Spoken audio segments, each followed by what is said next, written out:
Saga, and it blew my mind. It was amazing. Yeah. And this even, like, takes it up a notch. Like, how many tournaments have beer gardens come? That's true. Well, more, hopefully, after this, honestly. This should be a trend that continues. Yeah, this should you be an ask me. everyday thing, man. All right, looks like we got our game ready here. We're going into iStudying versus the NES player attack NeonLytes, looks like, in round 1 pools. Yep, so we'll have to see how this goes. This is obviously Greninja versus Ness. Ness, a character that has kind of fallen out of favor in singles play for a little while. We had him rated very high on the tier list early on, but unfortunately, you know, with a lot of players dropping him, some players like Foe falling out of the spotlight, Ness just hasn't seen the representation he needs. Meanwhile, Greninja, kind of a dark horse, seeing a lot of success at regions all over the country, so we'll have to see what happens here. Right now, one of his best representatives, iStudying, is in the building. Yeah, this is I can honestly say this is a matchup I have not commentated before.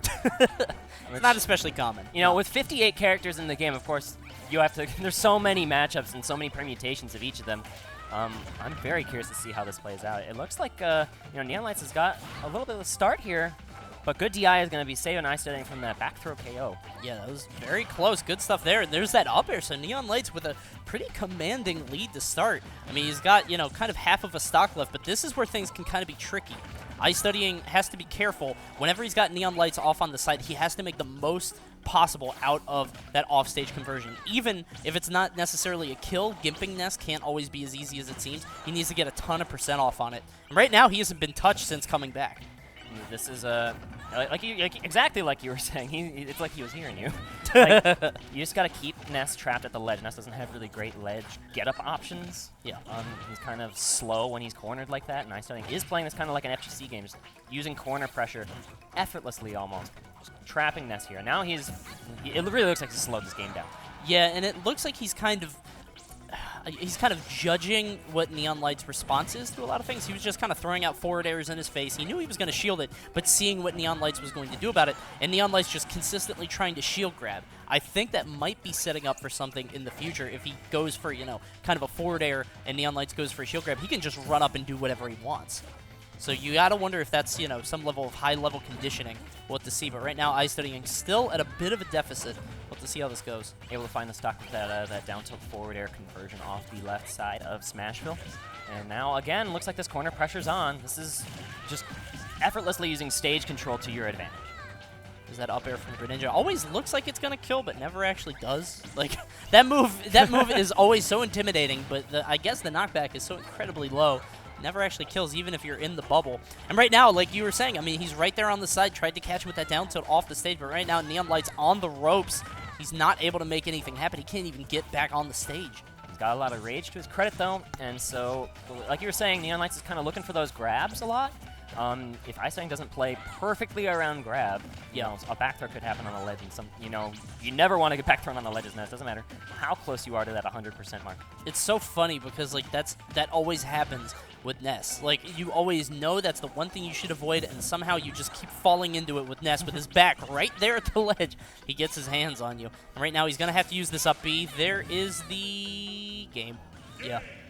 And I think he used the water. I think he shortened the distance. I couldn't really tell based on the positioning there, but if you throw anything in front of Ness as he uses that up B, the distance actually gets way shorter. Oh, really? Yeah, so I think that he actually sprayed it with a bit of water. I think what NeonLytes was trying to do was go completely under it so he didn't get hit by, you know, kind of the knockback part and die from that. But instead, he just kind of got shortened and he wasn't able to make it back to the stage. So good stuff to iStudying. He takes game 1. Yeah, he started out a little bit behind. He kind of like was falling for those grabs, falling for those nests, like landing. He got hit by that big old landing forehead. Oh yeah, the Mario up smash in the air. It's so strong. And he brought it all the way back. And like I said, he just played effortlessly around grab. Yeah, that's kind of like might be one of Ness's shortcomings. Is like he gets so much off of grab, but like when you're in that neutral without finding like maybe a jab block setup or something like that, it's hard to keep up with someone's damage output if they can just continually reset neutral. Absolutely, yeah.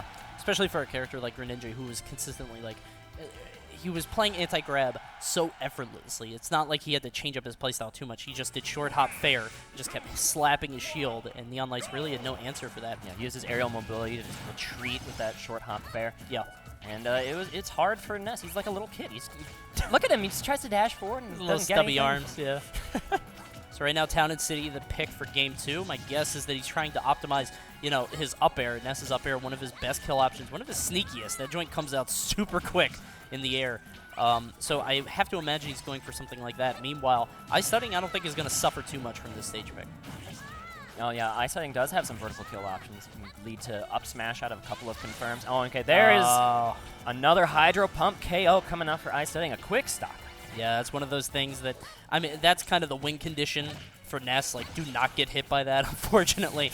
So that's going to take off his first stock super early. But, I mean, NeonLytes showing in the first stock of the first game that he can actually control this matchup if he's playing on point. So we'll have to see if he can bring this one back.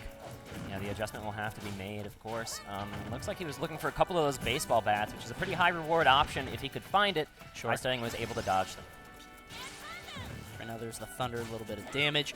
And yeah, he keeps going for it. I don't know if he's trying to clinch out this stock like super quickly. Maybe put iStudying on a bit of tilt, being hit by that. Who knows? But right now, he's got kind of a mountain to climb here as he tries to find his way in. He's again finding himself cornered, and this pressure with these shurikens is going to lead to another stock with the Hydro Pump. How did he even reach back to get that? But it looks like the forward smash is going to meet him regardless. Yeah, I mean, good stuff to NeonLytes for adjusting his angle. He actually got the PK Thunder 2 at a pretty good angle to be able to recover, but unfortunately, iStudying still covering the ledge with that forward smash. So good stuff to him. He's going to move on with a clean 2-0 on NeonLytes.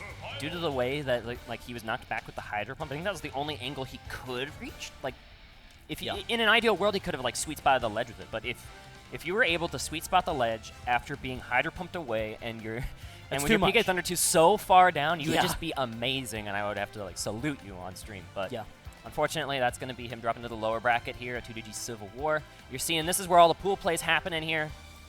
This is our other stage. The other stream is there on the right side. That is the ESA Smash stream. Remember, if you're not watching both streams, you're only getting half the experience. So guys, get the second stream up if you're not watching. Get a multi-Twitch going or something. Yeah, definitely, but mute the second one. Only listen to this one. You guys don't want to hear any of what they have to say. You want to hear what we have to say. And what's going on, guys? I'm Coney, joined here by Lord Sturm, and we are still talking about Wave A of pools. We got some matches coming up for you real quick, but thank you guys for joining us here at Civil War, here at Esports Arena in beautiful Southern California. It's a little bit cloudier today than it was yesterday, but honestly, I said this on Twitter, I'm a little bit sunburnt. Oh, wow. Oh, yeah, I didn't even realize. It's a little ashy. It's a little, it's not preferable, but it was absolutely beautiful yesterday. It's my fault because I took a few naps out in the sun right there, just like pretending I was at the beach. Yeah. It was beautiful. So thank you guys for joining us. We've got some of the best players in the world, over 700 entrants. 47 of the top 50 players from all over the globe are here to compete for the best in the world. And finally, with that 10v10 crew battle at the end, it's going to be awesome. I feel like this is like just the capstone to the crew battle portion of the Smash for Ryu career. This is like, because we had so many crew battles before. We had a pretty hype crew battle at Frostbite. Some that might I was say attending. too many. Some might say too many. Frostbite was a hype crew battle, but it was just for pride. There's a little bit more than just pride on the line here in this crew battle. $10,000. That's a little bit more than pride, yeah. Each player from the winning crew is actually going to take home $1,000 each. And, I mean, a lot of people have looked at the crew lineups and saw Zero's team and said, you know, Zero's team definitely going to take it, especially when MK Leo dropped.